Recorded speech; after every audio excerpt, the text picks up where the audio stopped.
it out for me?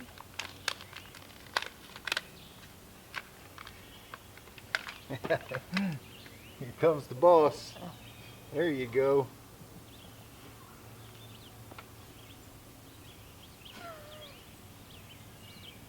What are you doing, Bim Bam? Are you the boss? Huh? Are you the boss of this outfit? Huh? Hey everybody, say hello to Bentley. He's the mascot from the outpost. Huh? What is it? Hmm? Did you want to get up here and see what was going on? Did you? Oh, Huh? Okay. Papa's taking you home to wash you, isn't he? All right. You want me to put one right there? Piece of wood. Yeah, I'm gonna get one right there.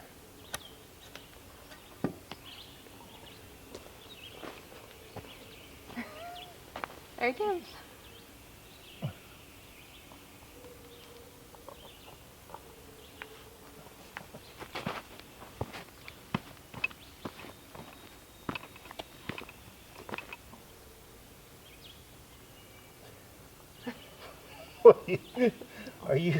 Are you the boss of this outfit, huh? What? What is it? You hear it? Huh? Okay. Here's 10 more. What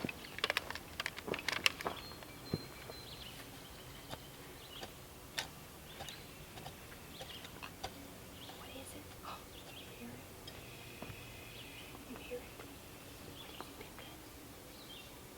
God. You're a poopy. You're a rat, poopy. What are you doing? Huh? What are you doing? Huh? Are you gonna help me plant the garden? Huh? Are you? Okay.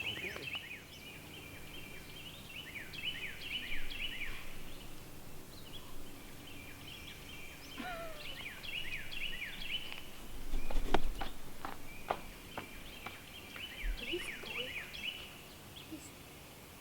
You see Papa? Bentley.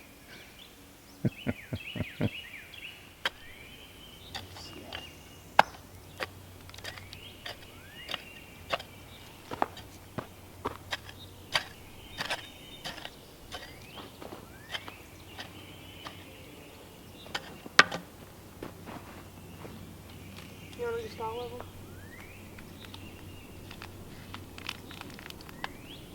Are you going to put them together, or how are you going to do it?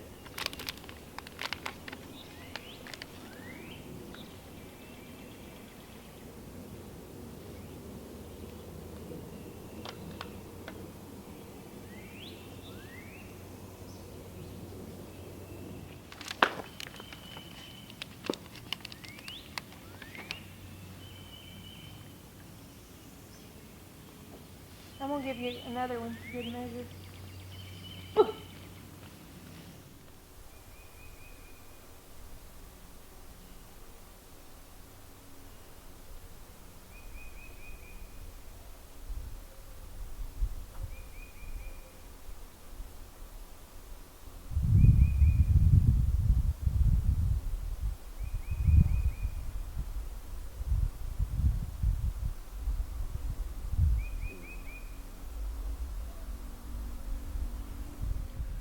I had like 3 cars full of company drive up earlier when my daughter and I were working on this bed. So while the company was here, I continued to try to set these plants in the ground. Sorry I didn't film it, but I had too many people here. But I've got all of my plants that I'm going to put in this one.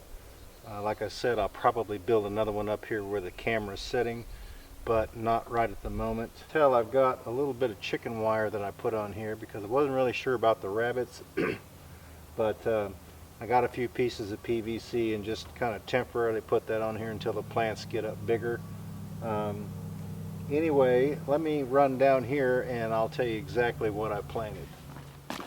Alright, I'll just kind of walk along here and tell you what I've got in here.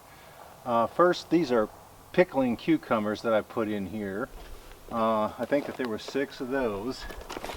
Then I've got some cayenne pepper right here. I think there was 4 of those. I actually have 3 right here, and then I stuck one over there between the cucumbers. And my intentions is to put some posts up in here with, I'll probably get some small sticks, and I will weave the vines in as they grow so that the cucumbers will actually be hanging down instead of being on the ground. So everything will hopefully grow vertical. Let's see, I put some lettuce in right here. I've got some cabbage. I've got a little bit more lettuce. I've got some serrano peppers right here. I've got some habanero peppers right here, some jalapeno peppers. I've got some golden California, the yellow bell peppers here. I've got some red bell pepper. I've got some striped tomatoes, which are right here. I've got the celebrity tomatoes right here. The Better Boys right here. I've got some big boys, and then early girl tomato plants. So when those start growing, it doesn't appear like there's a whole lot in there, but there will actually be a lot of vegetables in there. So plenty enough for me anyway. I'll probably do good to keep up with all of that.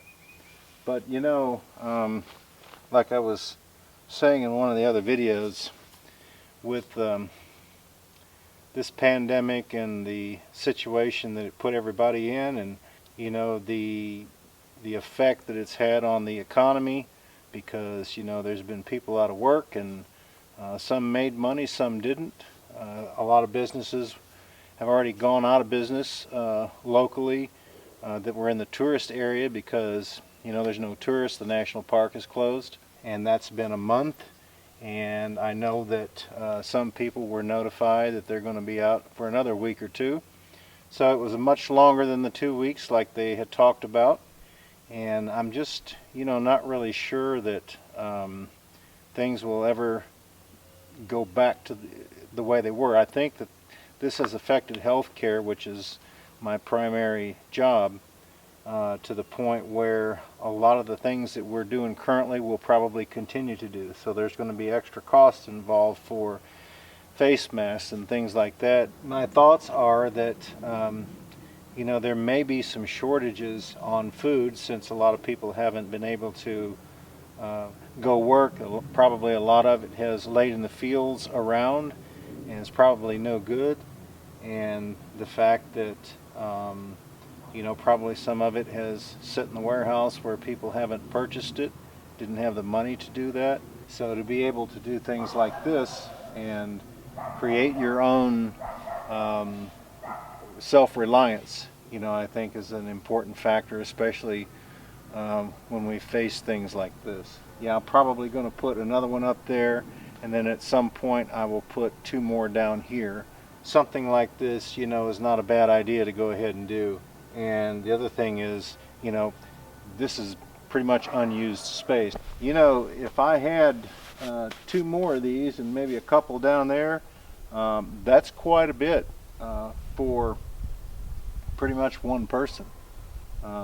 Especially if you grow this vertical, and you know, it just keeps producing. And then if I have the greenhouse, you know, where I can have something during the winter time too.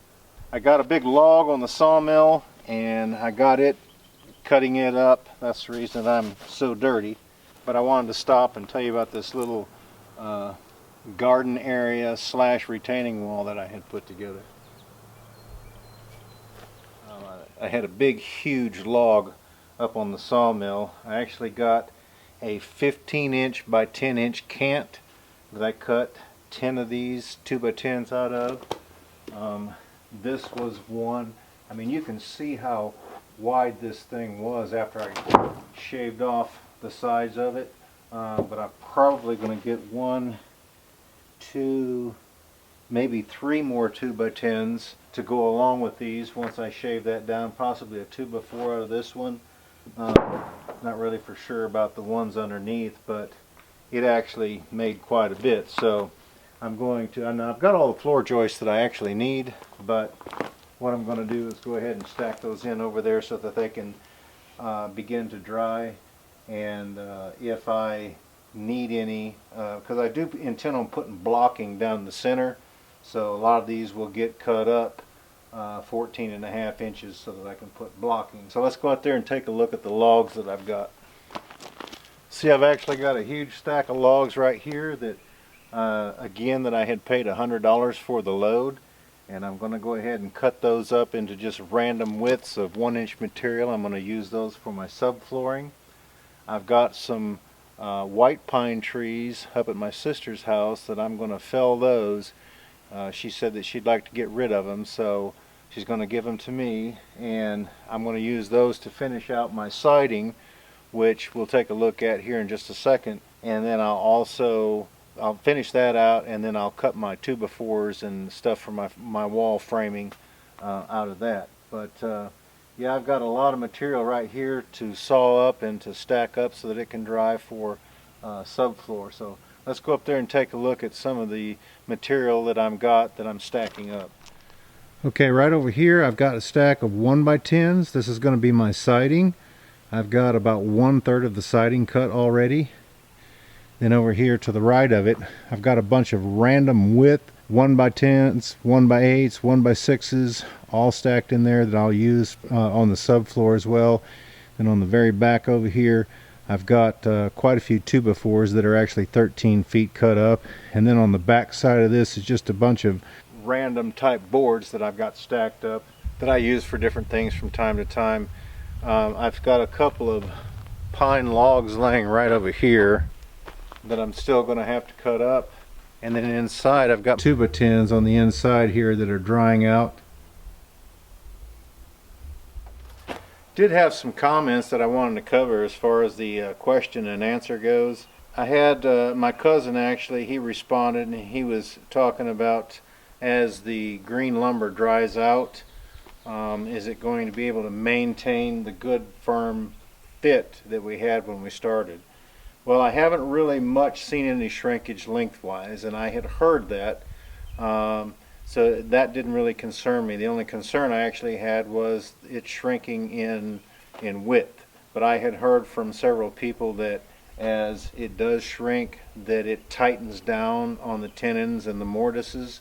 So, you know, that's a good thing. Now, I have noticed that I've had some checking begin to happen, but that's normal. You know, any kind of wood, generally you're going to have some checking. Poplar, I think, sometimes more than most, but you know, it's just runs of checking here and there. It doesn't seem to be splitting. Yeah, I'm not really concerned with it. You know, I've got a block wall that's going to go up in underneath here, and then I have a rock face that I'm going to put on that, so that's going to go all the way to the footer, so that's going to support the beam too, even if I didn't have the tenons and the mortises. And then I've got a stud wall going in here, just like a regular conventional wall, so that will support the upper beam and the roof and everything. So yeah, I'm not really concerned too much. You know, I did expect that to happen. Another comment that I've had, somebody was asking about, you know, where was the wall going to be in relationship to the bottom beam. Well, I've said many times, it's going to be all the way from the footer all the way to the top, because I want you to be able to see this beam from the outside. I don't want to cover this with siding. You know, my siding is going to come down and probably hang over the edge about 1 inch, but I wanted to be able to see this siding here. And then my rock wall is going to come up, and right up underneath the edge of this, I'll probably slant the rock just a little bit so that, you know, any water that does run off. Now you got to remember there's going to be a porch on the front here too, but anyway, any water that may run off will run off, you know, gradually by gravity. It's not going to be a flat type surface. What I'm thinking about doing is on the 2nd of May, because I will have that Saturday or that Saturday evening off. I'm thinking about doing a live YouTube stream. If that's something that you're interested in, where we can kind of communicate. My son said that he would help me do that. You know, I've not ever done anything like that before, but I did mention it to him. He's like, yeah, sure, we could do that. So, you know, to just kind of talk about maybe some things that's happened over the past year. I had no idea, or we had no idea, that when we started this, that this channel would do what it's done. You know, I just kind of wanted to show, you know, what I was doing around here, and just film the process basically and have it for reference later on. And you know, I figured, well, you know, if people want to watch, you know, the progress, then we'll go ahead and put it on there. And then, you know, we also had ideas that, you know, the base camp down there, that we wanted to put that together where you know, people could come over and they could share their outdoor skills, and we could put that up on YouTube. We honestly can't tell you how much we really appreciate all of your support and the things that we have been able to accomplish on this channel, and it's all because of you all. And we had no idea that would happen. And all the comments that I'm getting, and the people, the different areas of the world that people are watching this channel from. You know, so we're looking forward to a great year this year. We got a lot of things planned, and I think that you're going to like some of the things that we got in mind. Another question that I had was, does Norwood have a laser level? And you know, I've not seen one in the part section or the accessories section. It would be nice. You know, I could probably actually come up with something. The only time that I have to really level anything is from that one end. Once I set the log on there, I always put the small end towards the head, the cutting head. I just want to make sure that it's level from one end to the other, and you know, the tape measure seems to do well for me. You know, I could spend a lot of money on different things that I could have used here, but you know, I'm not one that minds manual work. I'm not one that really minds doing anything in repetition. So I've saved quite a bit of money by not purchasing, you know, additional things that would make my life basically easier, because I don't mind the effort. You know, it was a good comment, because you know, they may some sawmills may come like that, but I don't remember ever seeing one in the accessories or in the parts section from Norwood. The belts, I had some comments on the belts on the sawmill.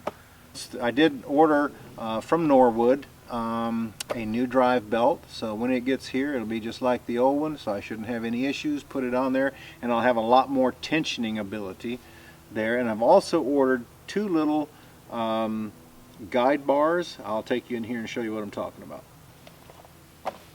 Okay, this right here, it helps to keep the blade from wandering, from jumping up and down. There's one on this side and there's one on that side. But I have ordered a replacement for this. Basically what it is, it looks like this. Okay, there's a ceramic wafer in the top and there's one in the bottom, and your blade actually sits in between those. It's sandwiched in between them. And of course the way that it's made on the back with the two little discs, the two little ceramic discs inside there, like I said, it goes through there like that. And the comments that I was reading when I actually ordered the belt, I thought, you know, I'm going to go ahead and order those too, because the comments were, they didn't know why they didn't come standard on the LM29 where they do on the HD36, I think it is. It's standard. But I ordered, you can get a retrofit kit to go on the 29.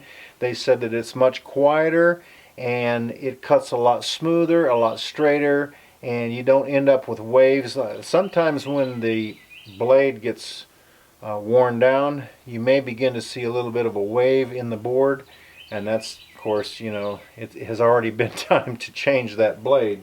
Now we also have another little addition to the Outpost family up here, which is a pressure washer.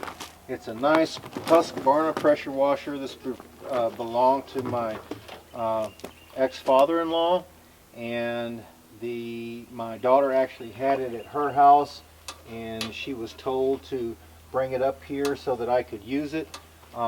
It looks like it's in fairly good shape. It does have a slight problem with running. I did crank it up, but I think it's either got some bad gas or the carburetor is going to need to be worked on, but it's not in bad shape at all, and I'll be able to use this to, you know, wash my equipment down, wash the cabin down, you know, the metal, just the logs actually if they have dirt on them before I run them through the sawmill. So this will come in quite handy up here. So I really do appreciate that, because it is something that I wanted to have, but I just never did. But yeah, it's a really nice machine. So I'm looking forward to getting this thing fixed and using it. So that is the latest addition to the equipment up here at the outpost.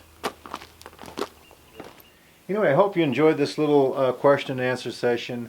Don't forget about our giveaways. Also, don't forget about the live chat that I'm going to try to schedule for May 2nd. I'm kind of looking forward to that, because that's something I've never done before. And like I said, if you're interested in it, then on May 2nd, 7 p.m., that way people can go ahead and eat dinner, and then it's not too late in the night where, you know, you can't sit down and enjoy a good movie if you want to before you have to go to bed. But that's kind of what I'm thinking, and of course I'm Eastern time here, so hopefully that will work for people. That will be 1 year that around the time that we will have started this channel, and you know, maybe we can communicate with some of the subscribers that are there and that we have here in the Outpost community, and see if we can't, you know, stir some excitement and things like that, because we like I said, we had no idea that it would grow like it did, but it has, and you know, that's because of you all. So we thank you very much for all of your support and everything that we have done, and all of the nice comments. Be sure to go check out the store. My son's working real hard on that. I'm going to go ahead and shut this down. Everyone take care. Have a great evening, and we look forward to seeing you back up here at the Outpost in the future.